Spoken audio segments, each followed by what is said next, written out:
everyone. It's very nice to be here today. After hearing many excellent presentations on the importance of involving staff, you must wonder, why is somebody from an amusement park talking about staff commitment? But thinking about an amusement park where we have 650 seasonal employees, most of them in their first jobs ever, exceeding customer expectations and making your staff care about it is more crucial than ever. How do we make sure that our staff is committed to serving our customers? It's by being committed to them.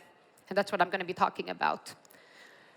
If we do not make sure that our staff is committed to the park and making sure that our staff is committed to exceeding customer expectations, if we don't treat them right, it's very difficult to make them treat our customers right, as we've heard in many presentations today.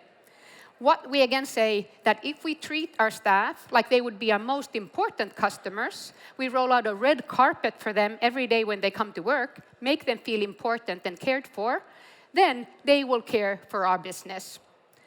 I believe that a success for a service organization, which most organizations are today, is built through an inspiring company culture, but also excellent leadership. Of course, there are many other things as well, but in 15 minutes, these are the few things that I'm going to be concentrating on. At Linnanmäki, we've designed a wheel of success for workplace well-being, fun-being. We talk about työhyvinvointi in Finnish, which is the work fun-being, not just well-being. We have to have fun at work. But the way the concept goes for us, we have our mission in the center, and for Linnanmäki, we have a very important mission where we gather funds for children's welfare. Over the history of our 70 years, we've collected over 120 million euros for children's welfare. So that's a very important part of our DNA, and it makes all of us feel proud of what we do. But in addition then, how we then think we succeed is first we put our people first, as I said. We value our fund masters.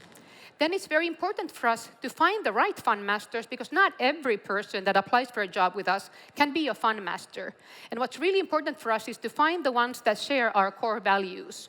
And if we want to find the ones that share our core values, we also, of course, have to define our values and also make sure that we know the right questions to ask of our staff to make sure then that we find the right people. But then if we get the right people and we have a great culture, then it's not enough. If we can't succeed unless we have excellent leadership. Because the middle managers, the ones that lead, are fun masters, because we call our staff fun masters. They're masters at creating fun for our customers and themselves. It's very important to put a big emphasis on also the leadership and the leadership styles that we want to enforce. If we do these things right, we believe that the staff will be committed and they will be happy at work. And only then will they care about the success of our company, and they will want to treat their customers right. So it's very important that we do the first steps before we can even expect them to care about the success of the company. If we manage to make them care, what's really important then is that customers will be satisfied and happy, and they will return, and only then can we be successful. Because even if we have the best possible culture, if we don't attract customers to visit and spend money at the park, we won't be able to do what our mission says in donating money to the children's welfare. When we're successful, we'll have even more funds, of course, for our mission, but also to improve the operations of the park and more emphasis into the children's welfare. So the circle goes. Does this seem reasonable? Yeah? Easy to do? Maybe. Another way to look at it is through the Gary Hamel's pyramid. I don't know if this is familiar to any of you. I love this pyramid. I think it's really good in saying, in the easiest form, when we have staff coming to work, we heard in an earlier presentation today that not because people come to work doesn't mean that they work. So for people to come to work and actually do something and be diligent about doing the work, they need to be motivated. Because you can come to work and just be there and wait for 8 hours and go back home. So there's no competitive advantages if you have a lot of people sitting at work but not doing anything extra. Even if they do the things that they've known to do before, there's still no competitive advantage. What we want to do is motivate people so they start bringing in their initiative. We want them to be creative and start thinking of new ways of doing things, which is really a competitive advantage. And for us to do that, we have to create a culture where people are not afraid to disagree, where they're not afraid to bring out ideas, where they're not afraid to actually take a risk. And in order for us to create a culture like that, it takes many steps, of course. And in the end, what we really want to do is make sure that we're all passionate about work. And that takes a lot of work, as you all know. But it's not enough for me to be really passionate, or a few people. What we have done, and this is not Gary Hamel's idea, but we've turned the pyramid around. We're saying we want everybody to be really passionate about work. So what we've done is we've really asked our staff, what makes it passionate? What would be the best way? What's the best type of workplace? What would you be proud to tell others? What type of a company do you want? And all these ideas that we together then gathered, we could put them in 5 groupings, and those 5 groupings we put into our vision. The vision, Simon Sinek would call the just cause. The reason of being, we've heard about presentations about this earlier today as well. How and why we achieve our goals is not something to be gained maybe 5 years from now, or maybe a goal that we never attain. We think that the vision should be something that when you get out of bed in the morning, it should motivate you to go to work and feel good about it. What we say at Linnanmäki is together, because doing things together is very important. We want to have the passion that I just talked about. We want to continuously keep developing our park.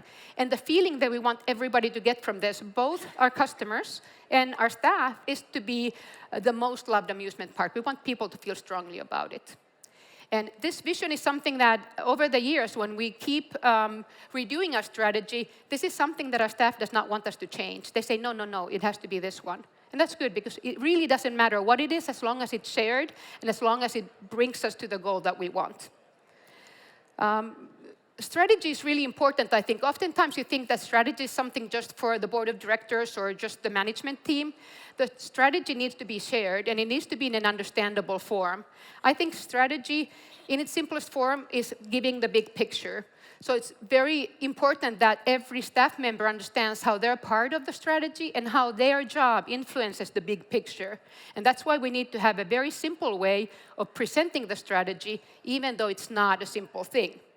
A few things about the strategy here. Our one-pager shows that one season, we open only 6 months out of the year, one season is always a roller coaster ride, and then things happen. And what's really important for us is to show that we have the staff members come first, they're walking along a red carpet, our fun masters are coming to work, that's where everything starts all the time.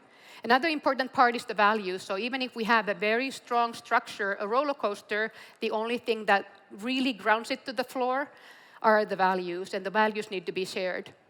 Also then, we're doing things for the customers, of course, so the customers need to be in the focus when we develop things for the park. And then the most important thing still here is how do we do this? If we keep saying that people come first, but then if we don't show it in reality, it's going to be a lot of empty talk. When I started at Linnanmäki 6 years ago, the organizational chart looked pretty much like this. A lot of hierarchies and a lot of different boxes going different ways. Nobody likes to be in a box. I then asked, well, where are our seasonal workers? We have 650 of them. How come they're not in the picture? And then somebody drew me a box like this and said, okay, here they are. How do you think the seasonal workers feel when we show this picture to them and tell them, okay, you're really, really important, and this is how you place in the organizational hierarchy? Not very motivated. What we've done is, this is our organizational chart. It's in the heart-shaped, most loved Linnanmäki amusement park shape, showing that each department is equally important. Every decision we make affects somebody else in the park, so it's important to show that every department is very important. Of course, then if we want to show how it looks when we put in management group, we show it by pictures, because every one of us are in charge of one certain area of it. And if we want to take, for example, a certain department, this is how we do it. This is our marketing and sales department. Again, through pictures, stories, and what we make for the big picture. This is more motivating, I think, than being in a box. Also then, and this is the picture that you also saw in the big strategy picture, is showing our staff that the seasonal fun masters, they come first. So they drive the train, and every other department comes behind them. And for us, it's really important also to show that our executive board, they're also on the same train. Oftentimes, they're not shown in the picture, but they're the ones that enable us to be able to do all the big things that we want to do. So it's important to take them along for the ride. So this was a few words about culture. Also then I want to share a few things about creating a coaching and good leadership. Obviously, leadership is always walking on a tightrope. It's a balancing act. It's very difficult to be a leader. And we have a lot of unexperienced leaders in our company. But what we wanted to do is at least define the basic things that we expect of our leaders. We want to say that the coaching leadership, at least, and there are more other things that it needs to be, but it needs to be fair, it needs to be planned, and it needs to be goal-oriented. And a few words about each. Oftentimes we think that fair leadership is that everybody gets treated the same. Every department, every person is treated the same. But people are different, and people need different things from leadership. So equalizing is actually not fair, what we're saying. What we really want to do is make sure that everybody sees above the fence. Some people may need a little extra help. Some people may need a little extra support. There may be different rights that people can do, different benefits that they have at different departments. What's really important for it to be considered fair is that you share openly what different things you do for different departments. Also, if you want to have good leadership, you have to plan your time. We all know how it goes during the day. We have a lot of phone calls, we have emails, we have meetings, and then the leadership part gets forgotten. I always say, if you think of your time management, you have 100% of your time, leadership needs to be 50% of the time. Leadership is going and having a coffee break with your team. It's actually talking to your team. It's knowing your team. We heard earlier also it's about supporting your team when they have difficulties. It's really important to make the time. Also, it's really important to take time for development and improvement. There's no such thing as a company improving on its own. If people in the company don't improve their knowledge, if they don't improve and think of new ways of doing things within the company, nothing changes. So you have to make the time. What we've done is to make it simple. We have a leadership wheel of passion where we tell our staff and our leaders how they're supposed to be leading. What's really important, we have the mission in the center. At the same time, the values, again, they're in the background. We lead through our values. And of course, then we tell people how they divide their time. Also, what needs to be planned in a service organization is to define what is good service. Oftentimes we see we expect good service from you, but what does that mean? So what we've done is we've defined our Fun Master concept, where the most important thing about it is that you can be yourself. I worked in many five-star hotel chains where you get a manual when you start working telling you about the service concept that's expected of you. It tells you how many teeth should be shown in your mouth when you smile. It should tell you how you wear, how you dress, what you say.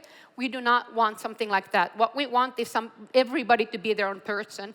But we do actually define what type of features we want every Fun Master to have. So we made it very easy. What we say is 4 features that every Fun Master needs to excel at. We need to have our smiling eyes because we want the smile to be seen in your eyes. You say thank you, you say hello, you say I'm sorry, the basic things. We also want to make sure that everybody has a game nose, which means that we treat people differently. You have a mother that comes to the park with small children. You have a group of teenage boys. They have completely different needs, so we have to be able to adapt our service to focus on what the customer needs. We also need to know all the services of the park. So we have a tip mouth where we can give tips about fun things to do in the park. And of course, always we have our safety hands, making sure that our customers and our peers and ourselves are safe. In addition to these 4 that are shared by all, it's very important also that each department has thought of their own service features. So then we've added on different things that makes it feel real for each department. And thirdly, I think excellent leadership needs to be goal-oriented. You can swim within the fishbowl and you can swim faster and faster and faster, but if you don't take a leap, if you don't dare to do something different, you're still always going to be in the same fishbowl. So it's really, really important that you have goals and you know where you're going, and together you take the leap and know where you want to go. Going back to the wheel of success that I showed you, the way we measure things is, as we say, the people are most important. We keep measuring staff satisfaction. We measure it often. We've used the Great Place to Work feature that we measure it by. Every day in the park, we measure customer satisfaction. That's a very important part of measuring our success and knowing where we're going. Also, we measured times that people come to the park, and we also compared people coming in July, which is the most popular month, to all the different themed events that we do, because we want to grow. And in the end, revenue will follow. Only last year, we grew 12% revenue, but the revenue is not the focus. We don't tell people to exceed all the revenue targets. What we're saying is do the things right along the way, and the money will follow. One important thing that we're very proud of is that last year we were selected as one of the Great Place to Work organizations. We're the 3rd amusement park in the world, so this is something that we've been really proud of. Finally, what I want to say is you often think that when you want to do a culture change or you want to change something in your organization, find the right road and then you'll get there. By no means do I believe that that's the right way. What I think it's really important is that you have to learn along the way. So you find the trial and error, you try different things, and the things that don't work, and what you do is then keep going. What's more important than the goal is how you get there, and you have to do it so that your staff is committed to go along with you on the ride. Thank you.